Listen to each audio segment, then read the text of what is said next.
大家好，我是龙女之声。这期视频我们继续来介绍大恐龙。要说我小时候喜欢的恐龙，除了霸王龙、异特龙这些巨大的掠食者外，鸟臀目恐龙也是我比较喜欢的恐龙。鸟臀目恐龙之所以叫鸟臀目，不是因为它的眼睛长得像鸡屁股，这个目是分类的级别，比如人和猴子都属于灵长目。恐龙大体有3种类型，一种是长脖子的犀角类恐龙，一种是2条腿凶猛的肉食者兽脚类。当然了，兽脚类并非全是吃肉。还有一类就是体型不是很大的素食者，鸟臀目。鸟臀目呢，也是外形最不固定的一个目，因此我们没有办法用一句话来描述它们的外形。我们判断它的外形呢，可以根据排除法，比如这是什么恐龙啊？你不认识你就说，这是鸟臀目恐龙，这样就有一种很专业的感觉。虽然鸟臀目呢没有固定的外形，但是3叠纪时期的早期鸟臀目，比如匹诺萨龙、史奔龙，依旧是这种修长小小的2足结构。到了侏罗纪，世界一清空，大家体型都回到了同一个水平，而在感官、行动、循环和繁殖方面堪称完美的恐龙，毫无悬念地取得了陆地各种主流生态位。不过，侏罗纪的鸟臀目并没有白垩纪的繁盛，不是因为犀角类大，而是因为侏罗纪的犀角类种类多、体型小，可能放现在白质眼牛这种生态位都被犀角类抢走了。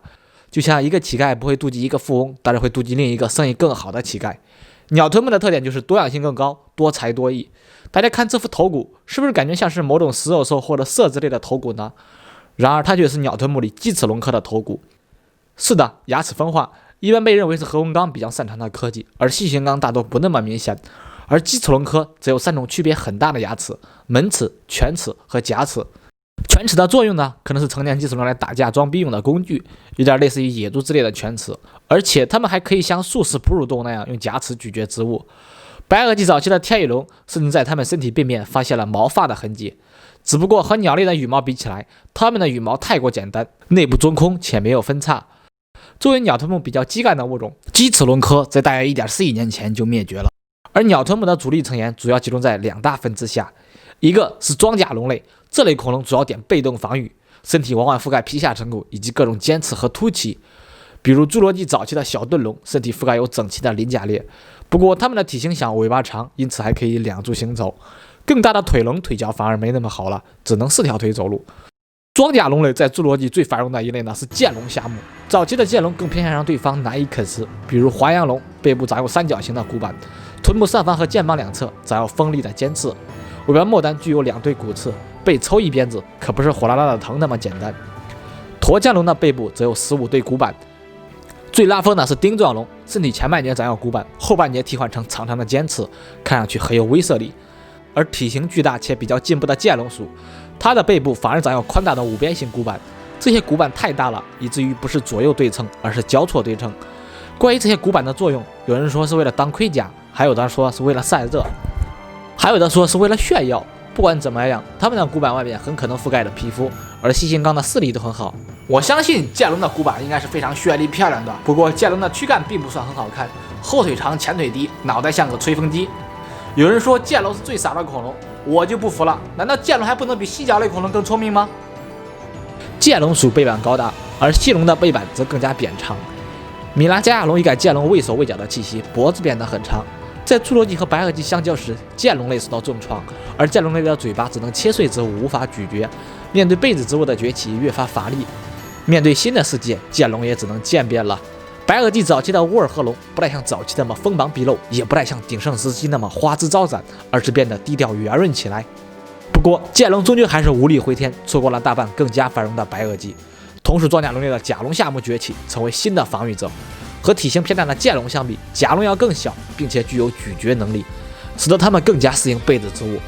和半肉半输出的剑龙相比，甲龙深入贯彻落实装甲龙类应该做的堆防御这一理念，不知道吃了多少食物，堆积了多少钙质，才把自己武装成一副刀枪不入的活坦克。强大的防御能力只是甲龙下目的底线，不同类型的甲龙呢也有不同的侧重点。比如节节龙科，除了坚固的骨板，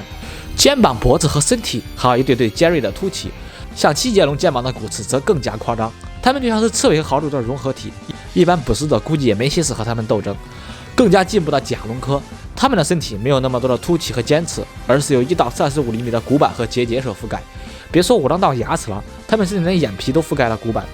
甲龙的头和节节龙比起来更短，脑袋后面还有2个角，虽然身上没有刺儿，不过它的尾巴却长了一个尾锤。这里用尾巴反击的策略又和剑龙有点类似了。最奇怪的是，甲龙的这些特点几乎和澳大利亚的卷角龟一模一样，虽然是趋同进化，但这个脑袋像的有点过分了。有人会觉得甲龙和乌龟很像，不过它们两者之间并没有什么关系。有趣的是，一类小型甲龙辽宁龙只有34厘米长，而且这些小型甲龙和乌龟一样是在水里吃鱼的。小时候我非常喜欢甲龙，一是它的外形很帅气，二是甲龙的战斗力似乎非常的强，给它80块钱就能锤死霸王龙。然而真实的甲龙小的一批，最大的也就3吨多，和霸王龙的比例就是大球鱼和美洲虎的比例差不多，而且它的尾巴还是钝器。大家想一想，一个130斤的成年人，即使被30多斤的小孩踢到脑袋，也不会受到什么重伤。而且甲龙的尾柄太长了，留给尾巴的关节也没那么多，使用起来呢也不太灵活。既然甲龙打不过霸王龙，跑又跑不快，那甲龙岂不是要被吃灭绝了？事实上，甲龙的确和豪猪、球鱼类似，这类物种算多吗？不多，刺儿多、肉少、难对付、性价比低，才是它们的生存之道。而主流素食者是猪、鹿、马、牛、羊、骆驼这些膘肥体壮、活蹦乱跳、味道鲜美的动物。占领这些生态位的是角足类，从名字来看，它们更偏向抵抗和逃跑。鸟足下目的恐龙，比如这些恐龙，在古生物纪录片里就如同非洲纪录片里的角马一样，是万年背景板、活体肉罐头。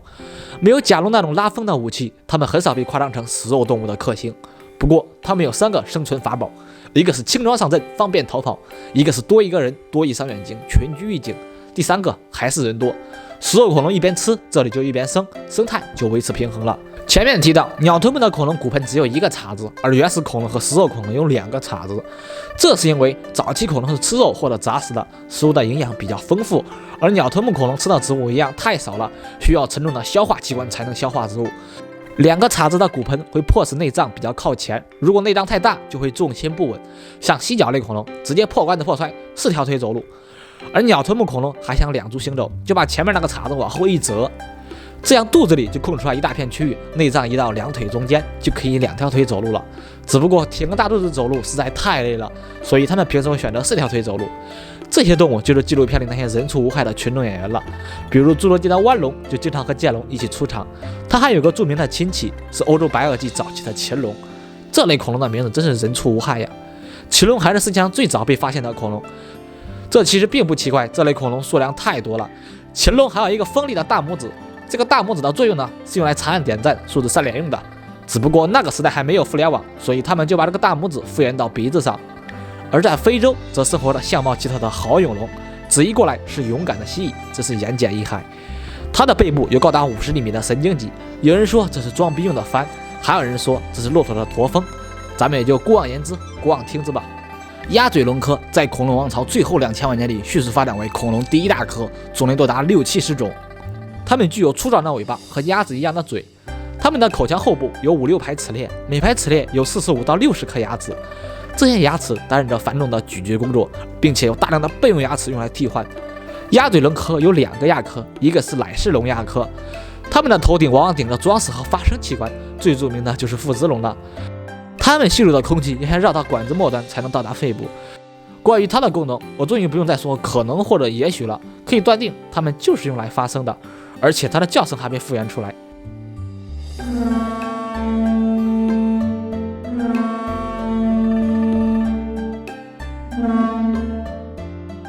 腹直龙的听觉和视觉都很好，大脑在树食恐龙里也很发达。我们可以想象一下，白垩纪的平原上应该到处都回响着它们用来交流和预警的低鸣。另一个被复原出来声音的是盔龙，因为脑袋上戴一个希腊战士的头盔而得名。扇冠大天鹅龙，我觉得这个扇字呢更像是斧子。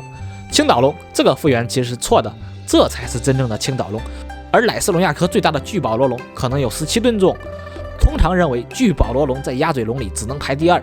最大的品种在智龙亚科，它们的脑袋大多比较朴素，比如北美的爱德蒙顿龙，这玩意儿就跟三叶虫似的，数量超多，不但发现了木乃伊，还发现了蹄子，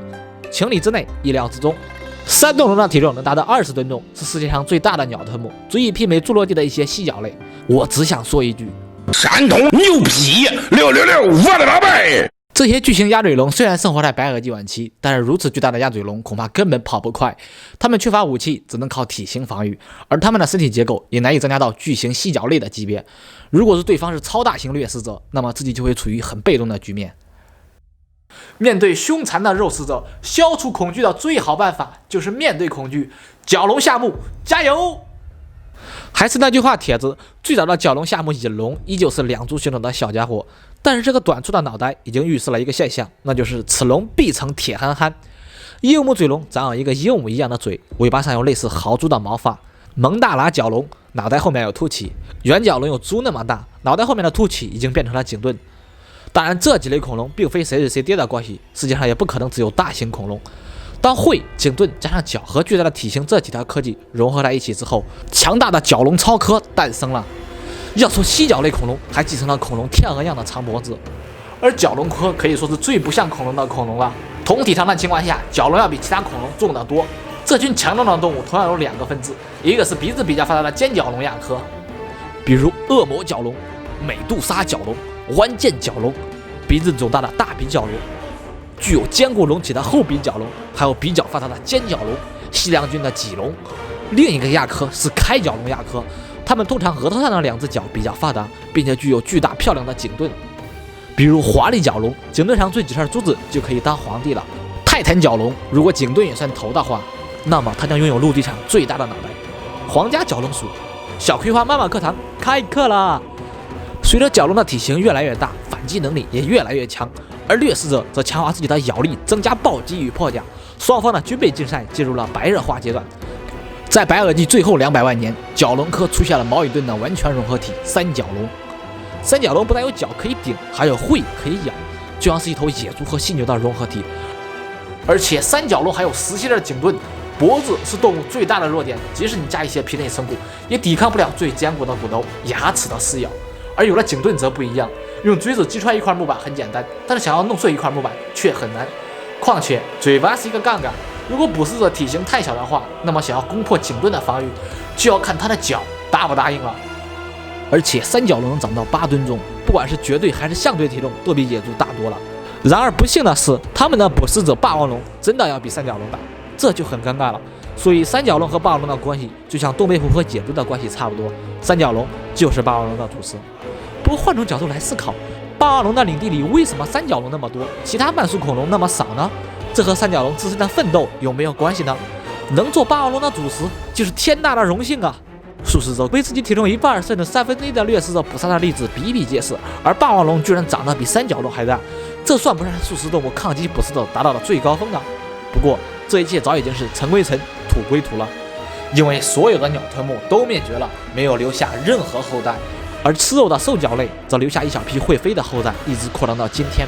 素食者不但伙食差，容易被吃，而且他们的身体为了吃肉改造的太过严重了，植物发生变化，自己消化不了也会饿死。就像是手机，电池型号不匹配，根本不能用。大型素食者演化到最后，几乎是必然灭绝。然后小型肉食者和杂食者又继续变成素食者，开始又一次轮回。真是兴素食者苦，亡素食者苦啊！我是龙女之声，感谢各位的观看，我们下次再见。